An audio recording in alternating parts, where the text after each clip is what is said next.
Explore theme के अंदर background images और सीएसएस फाइल्स ठीक तरह से लोड नहीं हो रही, इशू पैदा हो रहा है। तो आज हम वर्डप्रेस के डैशबोर्ड में चलते हैं और इसको ठीक करते हैं कि आपकी जो इमेजेस हैं और सीएसएस फाइल्स हैं, वो एलिमेंटर और एक्सप्लोर थीम में जो है, वो सक्सेसफुली किस तरह से लोड होंगी। मैं वर्डप्रेस के डैशबोर्ड में आ चुका हूं। तो आपको ये एक्सप्लोर पेरेंट थीम भी इंस्टॉल कर लेनी है और उसके साथ उसकी चाइल्ड थीम भी कर लेनी है। तो उसके बाद आपने आना है ये इसका थीम ऑप्शन है एक्सप्लोर का, इस पर आपने इसको न्यू टैब में हम ओपन कर लेते हैं। तो अब आपने थोड़ा सा पेज को स्क्रॉल करना है और ये इधर ये लेफ्ट साइड में हमें ये स्पीड ऑप्टिमाइजेशन, इस ऑप्शन पर आपने इसको सेलेक्ट करना है। तो यहां पर आपने कुछ सेटिंग करनी है, मतलब कुछ आपने चीजों को जो है वो डिसेबल करना है। मैं आपको बता देता हूं जो जो चीजें आपने डिसेबल करनी है। तो आपने इस वीडियो को पूरा देखना है। वीडियो को लाइक करके अगर चैनल पर नए हैं तो इसको सब्सक्राइब कर देना है और बेल के बटन पर लाजमी से क्लिक कर देना है, ताकि इस तरह की और हेल्पफुल वीडियोस मेरी आपके पास सबसे पहले जो है ना वो पहुंचती रहे। तो पहला ऑप्शन है डिसेबल ऑल ब्राउजर स्पॉट। ये पहले से ये जो इनेबल है, इसको डिसेबल कर देना है। तो उसके नीचे ये फॉन्ट आसम स्पॉट, इसको जो है ये डिसेबल है। तो यहां पर आपने ये 5.15 ये इस वर्जन को सिलेक्ट कर देना है।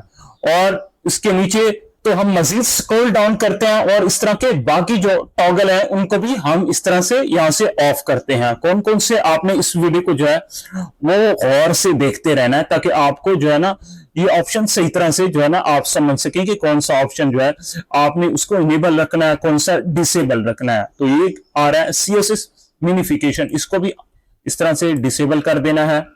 और इस तरह से हम मजीद जो है ना नीचे करते हैं पेज को। और ये एक ऑप्शन है डिसेबल गुटेनबर्ग स्टाइल, और एक ये इसको भी हम डिसेबल कर देते हैं। तो ये सारी सेटिंग करने के बाद आपने नीचे सेव चेंजेस पर क्लिक कर देना है। तो ये हमने जो बेसिकली एक्सप्लोर के अंदर जो है ना ये इसका जो बैकग्राउंड इमेजेस और सीएसएस फाइल्स का जो मसला आ रहा था, उसको हमने जो है उसको इशू को जो है वो ठीक कर लिया। तो मैं आपको जो है इसको जो है ना वो वेबसाइट को भी ओपन करके दिखाऊंगा फ्रंट पेज पर। तो अब हम एलिमेंटर के अंदर चलते हैं। एलिमेंटर में जो सीएसएस फाइल्स और बैकग्राउंड इमेजेस का जो प्रॉब्लम आ रहा है, उसके हम जो है ना वो लोडिंग को ठीक करते हैं। तो उसके लिए आपने इधर ये एलिमेंटर के टूल्स में जाना है। टूल्स में आने के बाद ये एलिमेंटर का कैशे होता है, इसको आपने ये क्लियर फाइल्स एंड डाटा, इस पे आपने जो है ना हम क्लिक करते हैं और नीचे से ये सेव सेटिंग करनी है। तो अब आपने ये करना है कि इधर से ये जो है ना लाइट स्पीड कैशे, इसको भी इधर से कैशे को भी क्लियर कर देना है। समटाइम्स ये प्लगइन्स अपडेट होते रहते हैं और भी एरर्स आते रहते हैं, तो हमें कैशे क्लियर करना पड़ता है।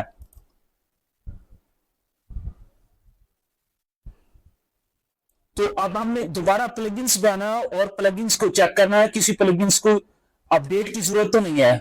तो प्लगइन में आकर एक बहुत ही आपने अहम काम करना है कि ये जो लाइट स्पीड कैशे प्लगइन है इसको डीएक्टिवेट करना है। तो अब हमारा आखिरी स्टेप है, अब हम दोबारा से एलिमेंटर के अंदर जाते हैं।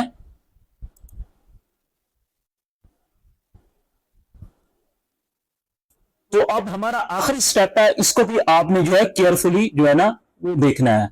तो इसके लिए भी आपने अब सेटिंग में आना है। पहले हम टूल्स में आए थे, तो सेटिंग में आने के बाद यहां पे आपने परफॉर्मेंस में हम चलते हैं। तो यहां पर भी हमने कुछ ऑप्शन जो है ये इनेबल है, इनको डिसेबल कर देना है। ये ऑप्टिमाइज इमेज लोडिंग, इसको भी हमने डिसेबल करना है। और नीचे ये ऑप्टिमाइज गुटेनबर्ग लोडिंग, इसको डिसेबल करना है। और लेजी लोड बैकग्राउंड इमेज, इसको भी डिसेबल कर देना है। और इसके बाद ये एलिमेंट, ये कैश का ऑप्शन है, इस पर जो है हम 1 आवर भी सिलेक्ट कर सकते हैं। और मैं आपको ये इधर से 1 आवर ही सिलेक्ट कर देता हूं। और इधर से अब आपने जो है आखिरी काम ये करना है कि सेव चेंजेस पर लाजमी से क्लिक करना है, ताकि ये जो आपने कुछ ये सेटिंग की है ये सही तरह से वर्क कर सके। अब मैंने अपनी वेबसाइट को जो है वो पेज को रिफ्रेश किया है, तो हमारी बैकग्राउंड इमेजेस और सीएसएस फाइल्स उम्मीद है कि वो जो है वो सही तरीके से अब जो है ना वो लोड हो चुकी होंगी।